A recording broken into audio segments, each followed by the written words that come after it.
মুসলমান ঘরের ছেলে মেয়েরা, আব্বা তরুণেরা, আমার নবী পাকের পাগলেরা, এই জায়গাতে তুমি কিসের জন্য বসবে? এই জায়গাতে বসলে কি লাভ আছে, কি সম্মান আছে, শুনে রেখে দাও। এ মুসলমানের ছেলেরা, এক তারিখে দেখতে পাওয়া যায় হযরতে সালমান ফারসি এইরকম নসিহত করতে লাগে।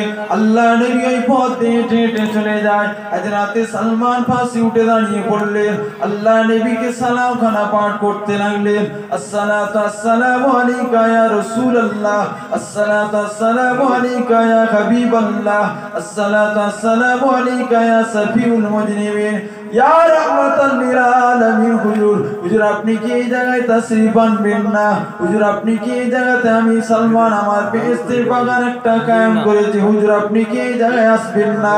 আল্লাহ নবী এই সময় সালমানকে জানিয়ে দিলেন, ও বাবা সালমান, আমি রাসূলুল্লাহ জানিয়ে দিলাম, তোমার এই জায়গাটা বলে নয়, তোমার এই বস্তিটা বলে নয়, তোমার এই নগরটা বলে নয়, পৃথিবীর জমিনে আমার গুনাহগার উম্মতিরা ওরা যে জায়গাতে চলে যাবে, ওরা যে জায়গাতে যে আমি রাসূলুল্লাহ আমার কথাবার্তা শুনবে, আমার আল্লাহর কথাবার্তা শুনবে, এ বাবা সালমান, আমি রাসূলুল্লাহ জানিয়ে দিলাম, আমি রাসূলুল্লাহ ওই জায়গাতে হাজির হয়ে যায়।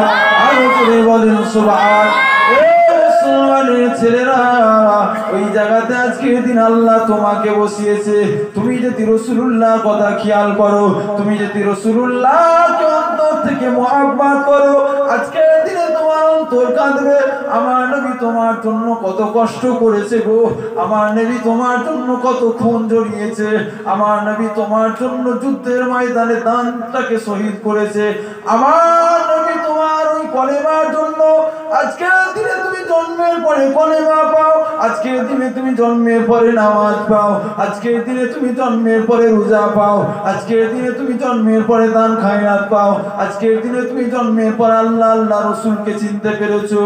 এ মুসলমানের ছেলেরা, আল্লাহ নবী যখন দুনিয়ার জমিনে আসলেন, আল্লাহ নবী যখন দুনিয়ার জমিনে আগমন করলেন, ওই যুগটার নাম ছিল আইয়ামে জাহিলিয়াতের যুগ, ওই যুগটার নাম ছিল অজ্ঞতার যুগ। ওই যুগেতে আল্লাহ বলা কেউ বান্দা ছিল না, ওই যুগেতে রাসূলুল্লাহকে কেউ মানত না।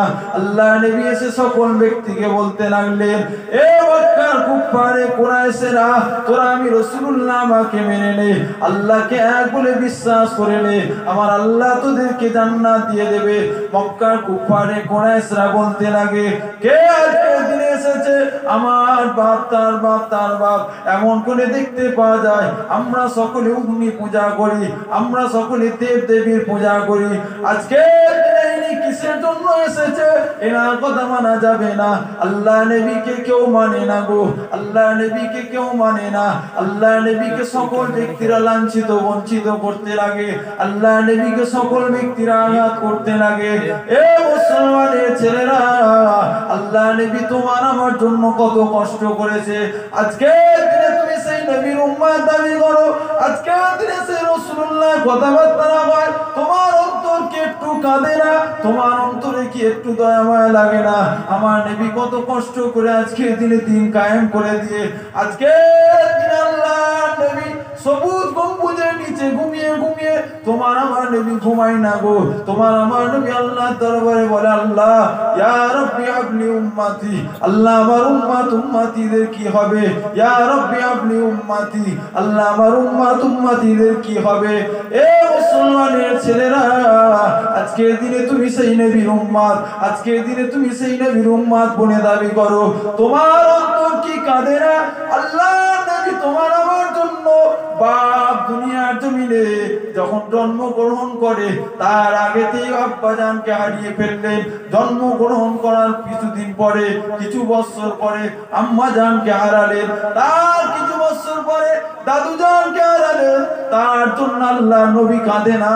আল্লাহ নবী কিতাবটা খুলে দেখে নাও, আল্লাহ নবী যতবার কেঁদেছিল তোমার আমার জন্য আল্লাহ দরবারে কেঁদেছিল, আল্লাহ আমার উম্মত উম্মতিদের কি হবে, আল্লাহ আমার উম্মত উম্মতিদের কি হবে? এ মুসলমানের ছেলেরা, আজকের দিনে তুমি সেই নবীর উম্মত, আজকের দিনে তুমি সেই নবীর উম্মত বলে দাবি করো, তোমার নামটা নবীর সঙ্গে জড়ানো আছে, তোমার নামটা আব্দুল করিম, তোমার নামটা মোহাম্মদ আলী, তোমার নামটা আব্দুল সত্তার আলী, এমন করে দেখতে পাওয়া যায় রাসূলুল্লাহর নামের সঙ্গে তোমার নামটা জড়ানো আছে, আর তুমি রাসূলুল্লাহকে চিনতে পারো না, আর তুমি রাসূলুল্লাহকে বুঝতে পারো না। মুসলমান চিন্তা করো, কবরে তোমার বউ যাবে না, কবরে তোমার বোন যাবে না, কবরে তোমার মা যাবে না, কবরে তোমার আত্মীয় স্বজন যাবে না, তাহলে কবরে কে যাবে? বুখারী শরীফের মধ্যে 7টা হাদিস আসতে লাগে, ওই সময় রাসূলুল্লাহকে নিয়ে এসে হাজির করা হবে। ব্যক্তি যদি দুনিয়ার জমিনে রাসূলুল্লাহকে ভালোবেসে যায়, ব্যক্তি যদি দুনিয়ার জমিনে আল্লাহকে খুশি করে যায়, ব্যক্তি যদি দুনিয়ার জমিনে আল্লাহ আল্লাহ রাসূলকে মহব্বত করে যায়, ওই সময়তে রাসূলুল্লাহকে নিয়ে এসে ফেরেশতারা হাজির করবে, ওই বান্দাকে তুলে দাঁড় করিয়ে দেবে।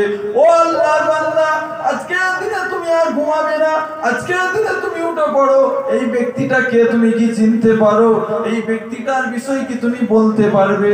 ওই সময় বান্দা যদি গুনাহগার হয়, ওই সময় বান্দা যদি পথগার হয়, ওই সময় বান্দা সঙ্গে সঙ্গে বলতে লাগবে, লা আদরি, আমি কিছু জানি না, আমাকে কিছু জিজ্ঞাসা করবেন না। ওই সময় আল্লাহর নবীকে নিয়ে চলে যাওয়া হবে, ফেরেশতারা আল্লাহকে বলবে, আল্লাহ আপনার বন্ধুকে বান্দা চিনতে পারে না, আপনার হাবিবকে বান্দা চিনতে পারে না, আমার আল্লাহ ওই বান্দার কবরে আযাব দিতে থাকবে।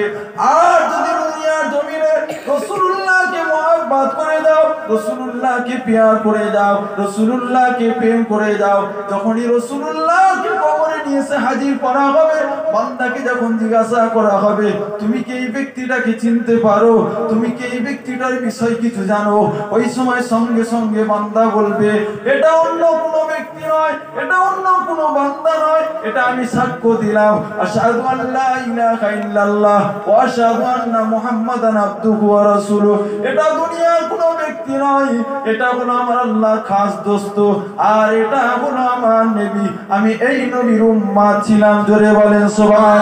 আমার আল্লাহ এই সময় বান্দাকে বলবে, ওরে আমার বান্দা, দুনিয়ার জমিনে তুই রাসূলুল্লাহকে মহব্বত করেছিলিস, দুনিয়ার জমিনে তুই রাসূলুল্লাহকে প্যার করেছিলিস, আজকের দিনে যখন রাসূলুল্লাহকে চিনতে পেরে গেছিস, আজকের দিনে তোকে আর কবরে এইভাবে রাখবো না, আমি আল্লাহ তোর কবরটাকে একটা জান্নাতের টুকরা বানিয়ে দিলাম। হবে না? দুনিয়ার জমিনে বান্দা, তুই আমার